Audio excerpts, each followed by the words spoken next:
Je ne voyais pas l'intérêt jusqu'ici de vous raconter un petit peu ma vie. Alors, je ne vais pas vous la raconter en entier, rassurez-vous.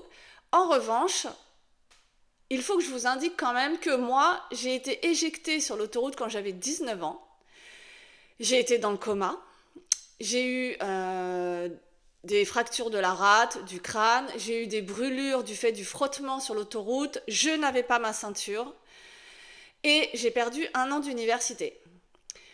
Quand il a fallu que je regarde pour me dire j'ai besoin d'une prévoyance au cas où il se passe quelque chose de futur, quand j'ai voulu prendre aussi une assurance vie à l'époque, c'était il y a très longtemps du coup, il y avait des questionnaires de santé en fait, et il y en a toujours en tout cas sur les prévoyances. Sur l'assurance vie, il y en a qui sont effectivement sans questionnaire. Et en fait, je me suis aperçue assez facilement qu'à partir du moment où tu mets oui quelque part sur la question « Avez-vous été en arrêt de travail de plus de 21 jours au cours des 5 dernières années ? Avez-vous été accidenté ? Avez-vous suivi un traitement médical de plus de 21 jours, etc. etc., etc. » Toutes ces questions-là, pour ceux qui ont déjà une prévoyance, qui ont un prêt immobilier, qui ont des assurances, etc., vous savez exactement de quoi je parle. Eh bien, le souci, c'est qu'à partir du moment où tu mets oui, oui, j'ai un traitement médical. Oui, j'étais en arrêt de plus de 21 jours. Oui, j'ai des séquelles. Oui, ceci, oui, cela. Eh bien, que fait l'assureur ? L'assureur, il te répond non, je ne veux pas de toi.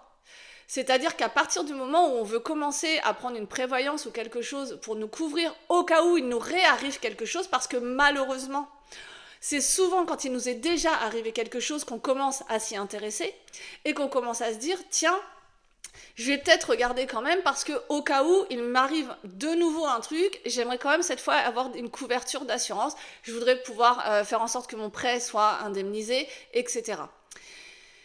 Et donc, j'ai monté mon cabinet en ce sens. C'est-à-dire que je m'occupe des gens comme moi, à les aider à trouver une assurance. Souvent, pratiquement, majoritairement, c'est pour du prêt immobilier. Que ce soit du prêt personnel ou du prêt professionnel, du prêt locatif, du prêt d'aménagement de vos locaux, peu importe, effectivement, on vient me voir une fois qu'on a un refus d'assurance, souvent de l'assurance de la banque. Mais je fais aussi des prévoyances, évidemment, et je m'occupe évidemment des gens qui aujourd'hui n'ont aucune pathologie de rien, et c'est peut-être même vous qui devriez en premier commencer à prendre une assurance pour être sûr et certain que vos projets futurs ne soient pas entachés ou en tout cas plus difficiles à avoir parce qu'il nous arrive quelque chose par la suite. Mais vraiment, mon cœur de métier, c'est de s'occuper des gens comme moi. Alors, c'est peut-être très égoïste, au final, c'est peut-être de me dire que voilà, moi, ce que j'ai vécu, je ne veux pas que ça arrive aux autres, je veux pouvoir les aider, mais peut-être que c'est aussi égoïste dans le sens où quand je trouve une solution d'assurance qui convient pour des dossiers très, très tendus médicalement parlant, eh bien, c'est à moi que ça fait du bien aussi. Voilà, c'est à moi aussi que ça fait du bien. Et pourquoi cette vidéo aujourd'hui ? Je suis désolée, elle risque d'être longue, vous avez le droit de la scroller si ça vous intéresse pas, j'ai aucun problème avec ça. C'est parce que j'en ai assez des conseillers bancaires, des courtiers en prêt immobilier, des courtiers en assurance, des agents généraux et des CGP qui se permettent de faire tout et n'importe quoi à partir du moment où ils savent que le dossier, ça va être long, ça va être forcément difficile, voire ils n'auront pas de solution. Donc, ce qui revient très souvent dans mes dossiers, c'est le fait qu'on a dit aux gens « mens », ce sera beaucoup plus simple, comme ça tu es sûr d'avoir ton prêt immobilier. Une grande info pour vous, si tu mens, tu n'es pas assuré. Point final. On va arrêter les conneries à un moment donné.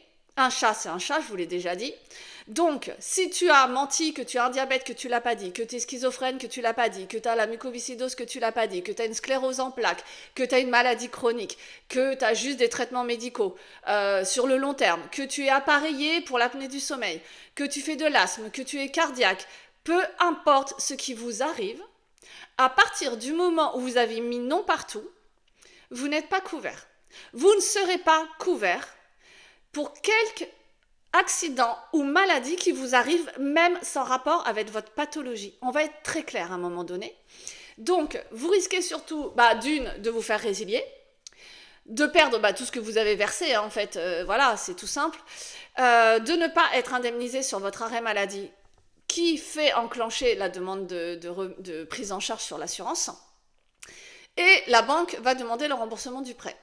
À vous ensuite de trouver une autre assurance. Donc, pour ceux d'entre vous qui sont résiliés fausses déclarations, j'en ai malheureusement de plus en plus qui arrivent sur mon bureau, on trouve des solutions.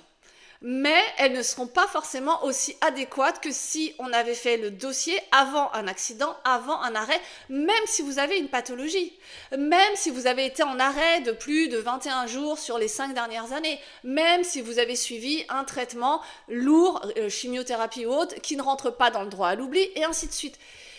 Vraiment. Donc, là, j'avoue que j'en ai assez de tous ces pseudo-professionnels qui vous disent de mentir.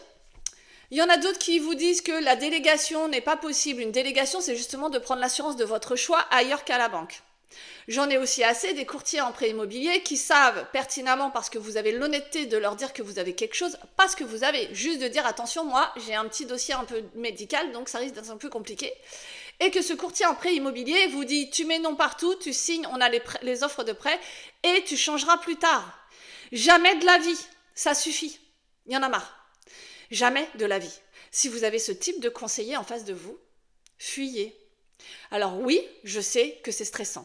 Oui, je sais que quand on est déjà en pathologie, on se dit juste qu'on veut notre maison. Que oui, on veut un meilleur confort de vie et qu'on échange peut-être un 5e sans ascenseur pour une maison en plein pied à la campagne ou je sais pas, histoire de se ressourcer. Il n'y a aucun problème avec ça. Par contre, faites correctement les choses, vous, de vous-même, puisque les conseillers ne savent pas vraiment vous donner le vrai conseil. Maintenant, heureusement, je ne mets pas tout le monde dans le même panier, encore une fois, malgré ce qu'il y en ait qui se croient défenseurs de tous ces gens-là, eh bien je suis désolée, des dossiers et des histoires sur mes dossiers, je pourrais vous en raconter tous les jours. On n'aurait pas fait le tour de tout ce qui se passe sur le marché, de tout ce qu'on vous ment, de tout ce qu'on vous dit, de tout ce qu'on vous manipule, etc. Il y en a marre. Donc, le plus simple, c'est toujours de prendre votre assurance ailleurs ou d'écouter vraiment l'assurance de la banque. J'ai pas de problème contre elle, hein. C'est pas du tout mon discours. C'est juste que vous posez les bonnes questions, vous prenez les garanties, vous prenez l'invalidité permanente partielle, vous prenez le dos et le psy sans hospitalisation, vous prenez strictement votre activité professionnelle en couverture, etc. C'est ça qui est important. Vous pouvez très bien rester à la banque, j'ai aucun problème avec ça. Par contre, si le discours est pas bon, qu'on vous a dit de mentir ou qu'on vous a pas expliqué ce que vous signez parce que vous n'avez aucune pathologie et qu'on vous dit juste signe en bas, ça va bien se passer, très bien. J'espère pour vous que vous avez toutes les garanties. Donc c'est évidemment quand on n'a aucune pathologie, aucune difficulté, vous pourrez très bien retrouver une assurance une fois que vous aurez passé la signature du notaire.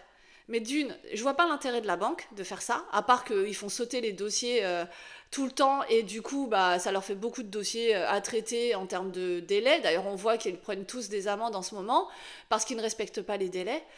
Je trouve ça vraiment dommage. Plutôt que d'expliquer, de mettre bien les garanties, même si c'est un peu cher, on s'en fiche. Il y a des dossiers en banque qui sont bien plus intéressants que ce que j'ai vu faire par mes confrères, hein. Donc c'est vraiment à vous de poser les questions. Il faut vraiment que ça s'arrête. Si je dois être clivante et dire que oui et merde, il y en a marre, les dossiers doivent être faits correctement, oui, je suis contre telle personne, tel machin, c'est pas mon but, mais vraiment, si c'est ça que vous attendez de moi, j'ai aucun problème avec ça. Maintenant, mon but, c'est pas ça. Et c'est pas non plus de dire que tout le monde il est beau et tout le monde il est gentil, parce que c'est pas le cas non plus. Je n'ai aucun problème avec les professionnels qui font correctement leur travail, qui vous expliquent ce que c'est, qui font la réglementation en fait qu'on a au-dessus de nos têtes. J'ai aucun problème avec ça. Donc maintenant, les défenseurs à la Don Quichotte là, qui s'imaginent que oh le pauvre, pourquoi t'es méchante avec lui, tu te rends compte de la pression qu'il a, mais vous vous rendez compte de la pression que vous mettez sur les gens? Vous mettez une pression sur les gens qui sont peut-être déjà pour la plupart en pathologie et qui veulent juste leur bien immobilier, et tous les autres à qui vous forcez la main sans expliquer ce qu'ils ont, et qu'on le voit sous les vidéos, c'est une catastrophe lorsqu'il y a un arrêt maladie et qu'ils ne savent pas qu'ils sont en indemnitaire par exemple. Vraiment. Désolée, 10 minutes de vidéo, je crois que c'est la plus longue que j'ai jamais faite.